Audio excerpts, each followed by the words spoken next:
Hi, everybody.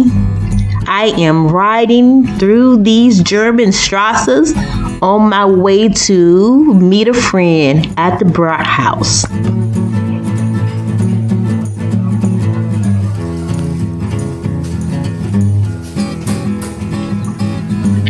Wow, this is a nice place. Big.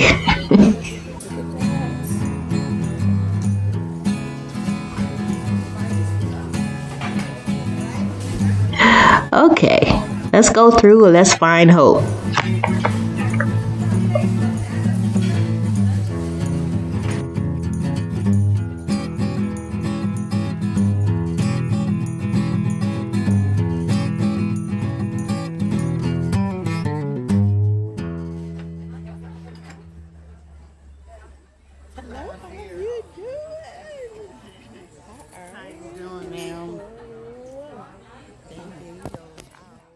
Hello, welcome to another episode of My Neck of the Woods. We're right here in Roth, Germany. I'm talking to Miss Hope Bourne, and I think that her story is phenomenal, and I wanted her to share it with you today. So welcome, Hope. Hello, guys. Welcome to the Roth. It's probably the more Frankish way to say that. I lived here approximately now 2.5 years. We moved here roughly in the winter of 2020.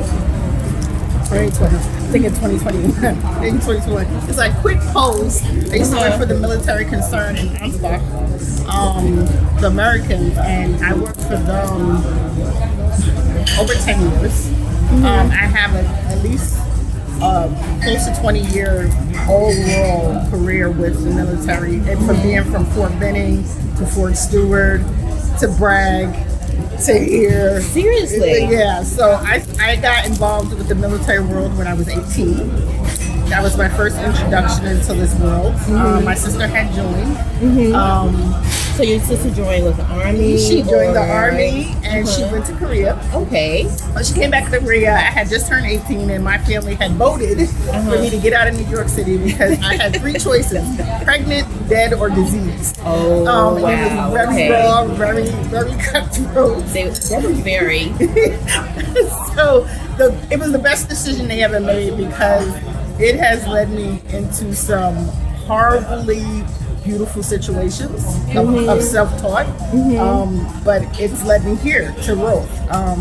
I've been married only now maybe 2.5 years. I've been dating my husband for over 10 years. So it's been a very long process. Okay. So that first 8 years was like just getting to know him? I was married, and not so much in American culture, but even so, but in the military world, we're very quick to shack up in marriage. It's kind of like the propaganda is kind of pushed that in the military. Cohabitate, marry, get a spouse, blah blah blah.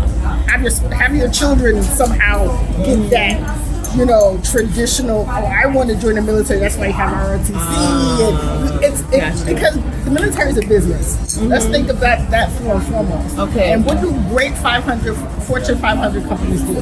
They train so they can constantly keep that traditional thought process or that idea embedded. I just never thought about it like that. I'm telling you, but the military is so serious that they got to do it through the mind. They have to do it through the mind. The only way to get a person that came from, let's say, California, from a gang, and get them structured to be a soldier is you have to change their mindset. You have to break them down mentally. And whether you come from a family of service members and all your mom and your dad or your uncle or whoever was in the military, or you come from no military background, the objective is still the same for the military. You have to be as one. They have to be able to say that they trust you in the field when all else fails, that you will do anything you need to do for your country. And that's the objective, right? Yes. So I say all this to say when I decided to cohabitate again, it was not easy for me because I had a very military mindset.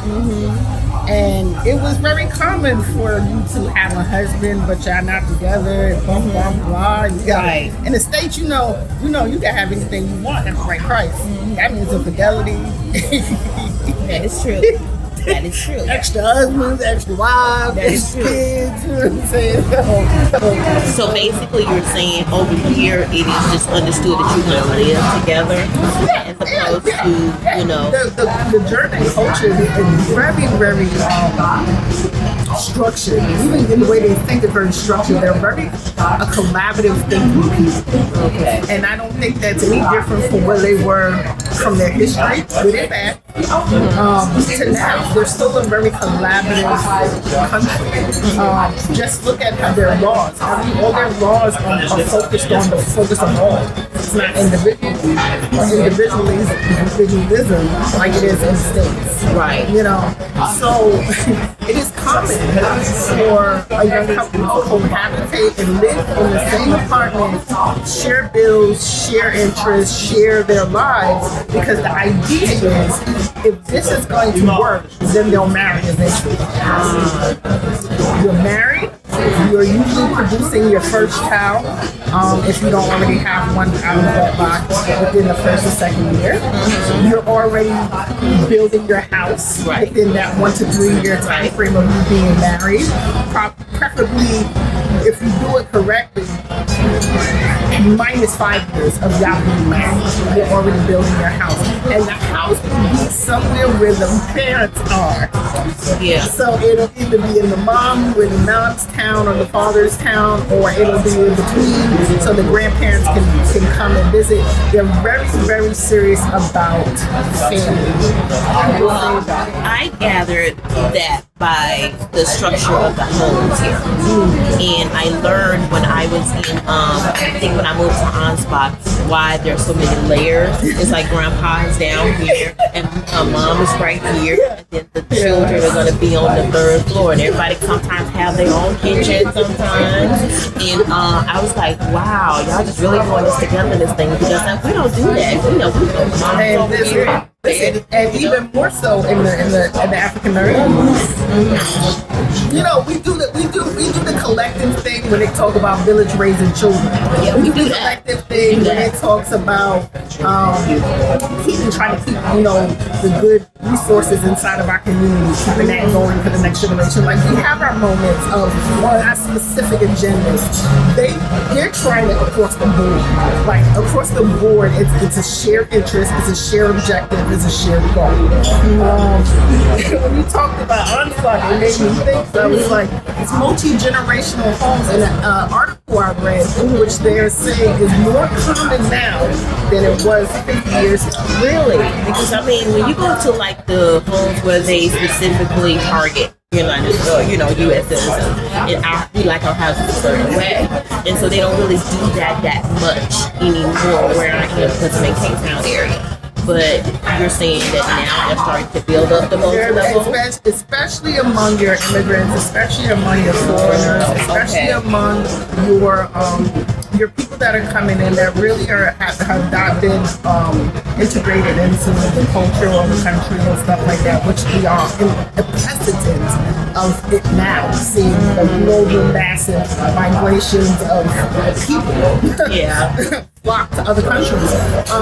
It was basically, mine of course was coming from a psychological point of view of the article. Basically saying the mindset that you have to have a multi-generational home is to share resources. You have to share resources because there's a good percentage of chance that the low-income socioeconomic family produces more children that are at lower grades, mentally have some kind of behavioral and mental health issues, are higher for health, disparities and stuff like that.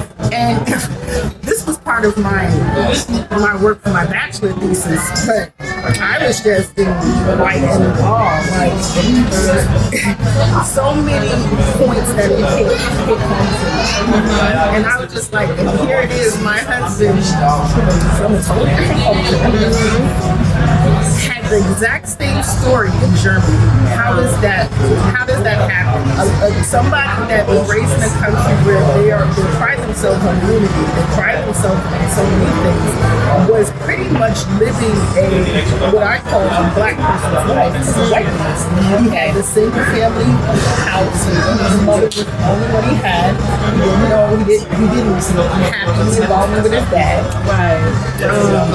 She was a young mom. She had him at 16. So we're talking about everything that you think is the norm for certain cultures in America.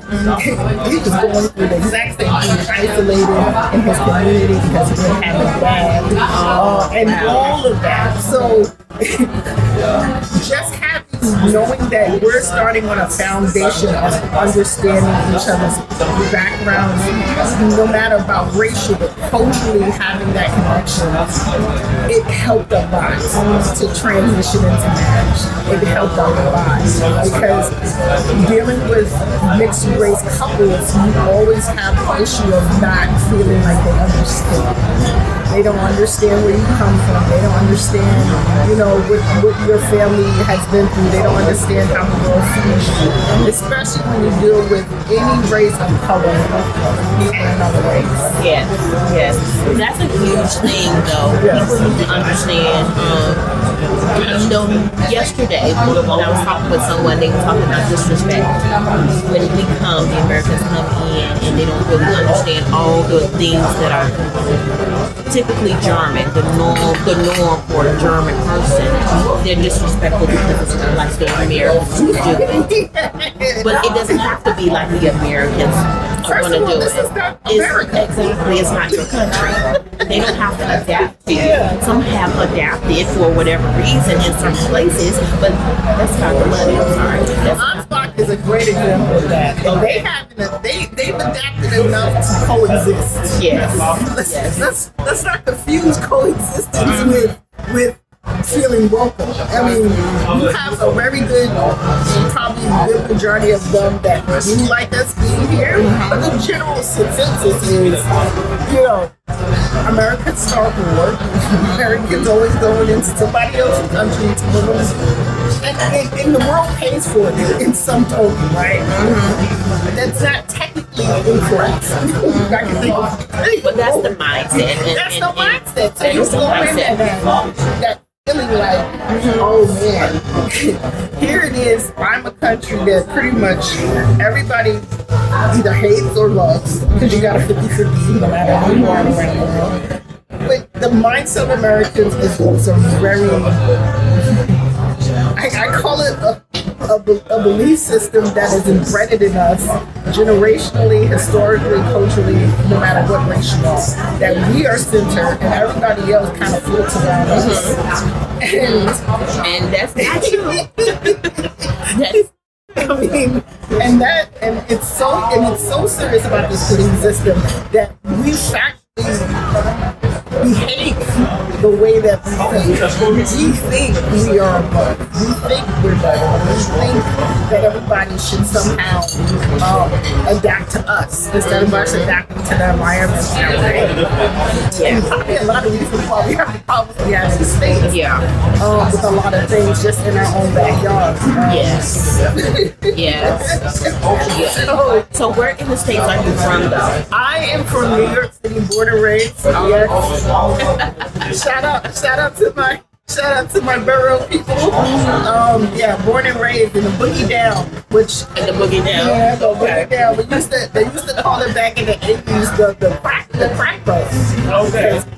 I was cracked in and all these burnt down buildings but it's now being recognized as one of the most historical boroughs because of its history and all the stuff that they've uncovered. Yeah, you're talking about like certain slave trades and certain industries that was started in the Bronx through the Renaissance, all those stuff. Like, it's amazing. The thing about the Bronx was just a lot of cool information I found out. About the streets. Oh, but I was saying that all the boroughs are actually borrowed from Amsterdam. Brooklyn, Queens, the Bronx are all streets of Amsterdam. The names of the streets. Okay. So they're not even original names. Okay. Even the names are stolen. I wouldn't say stolen. No, but I like to make a joke. Because America always think they own or they started something. Everything we have, pretty much other countries. You go ahead and let that go. I'm sorry to bust all y'all dream busters out there. Okay. Yeah. You can Google it, and I guarantee you something from that came from Europe or somebody else. Okay. All right. So, as far as Germany is concerned, what are your plans? So, I was planning on, I had a whole plan that my husband kind of derailed on. He got accepted for a vice president job at this engineering firm in New Jersey, who headhunted him all through COVID, stalking him. He signed the contract, I believe, the end of 2022. So, the whole German dream went out the window of the house, living next to his mother, having that child. So, he was like, no, I'll have more money. This is a very good position for him. And he's an engineer by trade. So, when you're in, technical fields like that, you really can't pass up the chance to advance. Because their technology is constantly renewing itself, constantly changing. So, you don't stay up on it, you can fall behind. Yeah. It would have been unfair as his partner, as his friend, for me to deny him that chance to advance. It's not research and development, which we both are, that's our passions of wanting to be in our own individual fields, but it's going to lead him into an area of focus that could be not a bad thing, it can't hurt his resume, it can only help it, but that was something I had to really adjust and get used to, because Germany is my home. America is where I live. And after a while, that's the way it is, and people need to understand that when I go to the States, I'm going to visit family, but I've been here 11 years.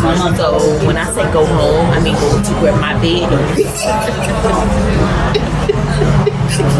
Where your couch is. Yes, where my stuff is. Where the culture is, where we all in the Roth house. Yeah, but look at, even our scenery is fabulous to the simplest mind of the United States. Like, you're in Germany at a bar house drinking coffee. If that's not European, I don't know what it is. This is our norm, though. Yeah. This is our norm. And that's how you know we different. Yeah. We different. We just different. Yeah. I haven't been home in 15 years, so it's gonna be a transition. Being around family again, that mindset of Americans, I realized I didn't know how German I was until I went to visit. It was bad. It was bad. I had anxiety. After the third day, I was crying. I had to go home. During that time, it was very devastating. But just to look at it now from this point of view, I would have never thought it was that bad. And we were just going to sign a contract. The support is still there. We haven't seen each other. The love is still there. It doesn't change. Just my mindset changed, how I do things change, and they're going to have to learn to adapt to that and find their happy medium, which is fine because it's a learning process for both ways. There's a lot of things that my family have changed about and how they do things, and I don't agree with it. So it's like, we'll figure it out. But I decided to apply for Columbia University. Wow. And what you doing? Actually, I'll be a therapist for children. My focus is cognitive behavioral therapy. I really want to work with kids because I believe kids believe that it's their reason or their fault why they have the problems they have. And we all know sources come from inside the home and the environment they're exposed to. So, This is very personal for me because of my childhood. So, plus I think God was kind of like pushing me there because I was working in behavioral health for the military for 5 years. And there, it just clicked. I knew what I wanted to do. I finished up my bachelor's and I was accepted to Columbia. So that was like huge. My family was just like, to me, I don't see the hype, but the name alone on a resume can open up doors. Doors where I can be in those rural areas and those communities where underprivileged children, mostly children of color, and other children, but in America they put so much emphasis on us that we're the ones in the disparity. And I think it's disparity across the board for all children. But taking care of people in my own backyard while helping other people of other races and other cultures, it's generally the focus. It's like, okay, I understand that Black children need therapy, all children need therapy. Yeah, that is true. And it's so adults need therapy. Because I would say in the past 10 years, it's like when God moved me from one place to the other, it's just like that's when it's unraveling and unlearning you do. And so for you to approach these children at that age where you know, sweetheart, that's not quite right. No. I'm telling you, that's monumental in all communities, in all cultures. It's always said that child at the age of 5 can still be retrained and learn new habits. By the age of 10, they haven't started to adapt and accept their own schemes. That's a dangerous thing. That's a dangerous thing. Now, I will say that everybody can change. At any age. Everybody at any age can change. We can help the poor. And I'll just give my own testimony about that. It's the Lord that did the change. It's the Lord that gave me the revelation that things need to be changed. It was the Lord that said, your mindset, Jeannette, is very different from mine. I think of you as a fabulous. You think of you as something less than. You think of yourself as if something is missing from you. I made you complete. So I need you to learn and embrace who you are and line your mouth to match. She did all that TD Jakes too. No, I've been on the JESUS. That's where I've been. Listen, we just fundamental people. She told me to be nice about it. I was gonna say pick up a book. You see what I'm saying? She told me. She said, what I'm saying is that once you understand how I would say warped our thinking is rather. Once you realize that there's a problem, there's a problem, then you can talk about it. Now everybody is so just denial about everything. They do nothing wrong. They do nothing wrong. And so you can't fix a problem that you're not recognizing as there. So I think it's marvelous. Thank you for congratulations. And I think that you are going to be just epic in this arena. I hope so. You know, I got some shy issues, got some anxiety problems. Where?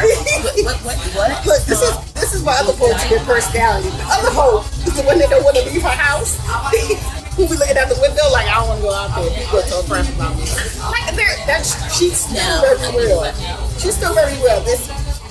I am learning to accept both sides of her and find my happiness. Yeah. But I still have the anxious hope. I still have the hope that, you know, cares when everybody stares at me or feels insecure if I get, you know, me loved or eye rolls from a journal because, you know, they ain't too many colored people out in my town. I'm just going to be real about that. But you know, I was listening to somebody the other day and it's like, they stare at everybody. It's just and when you are, they stare like you more like, hello, you know. And then, you know what? I understand because it's not like there's a whole sea of us out here. Well, not in Roth. Not in Roth. But if you with the entourage, you can tell they've been integrated. Yes. You can tell they've been diversified. And that's cool. But and I have to learn to know that these are just regions where, where we're populated, and there's regions where it's really just Europe. and you're like the minority there. But I'm in the minority wherever I go, because we're always somewhere where there's maybe 2 black people in the whole crowd. I put myself in situations where I'm always going to be the beacon of light. For a reason. One, to push myself into uncomfortable situations dealing with race, and to deal with my acceptance of my truth. My truth is I'm in a relationship with a white guy. I'm in a relationship with a white German guy. So I can't hide that. I can't shelter it. I can't sugarcoat it. I can't put something else on it, because that's what it is. And if I can't be secure after now 15 years of knowing that this is where I am and this is who I am and this is what I like, then we do have a problem. We're going to have a problem treating other people. We have identity issues. We're going to have a problem treating kids who don't feel like they're worth anything because of whatever, where they're from or their race or their culture. We're going to have a problem. I have to make sure I'm straight before I walk into that office and tell anybody's family how to what to do with their own child. Like, I'm not about to do that. So in other words, you're gonna fix your bleed so you can fix somebody else's bleed. I have to. The responsible and the most ethical thing a therapist can do is to heal self before you go and try to heal anybody else. That's why therapists have therapists. And believe me, I'm gonna have them.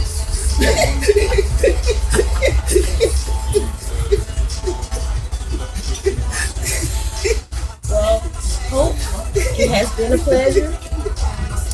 We still got some more talking to do, but I'm gonna let y'all go. This has been another episode of My Neck of the Woods, where we embrace the treasure that's right here in our own backyard. You all have a great week. Bye.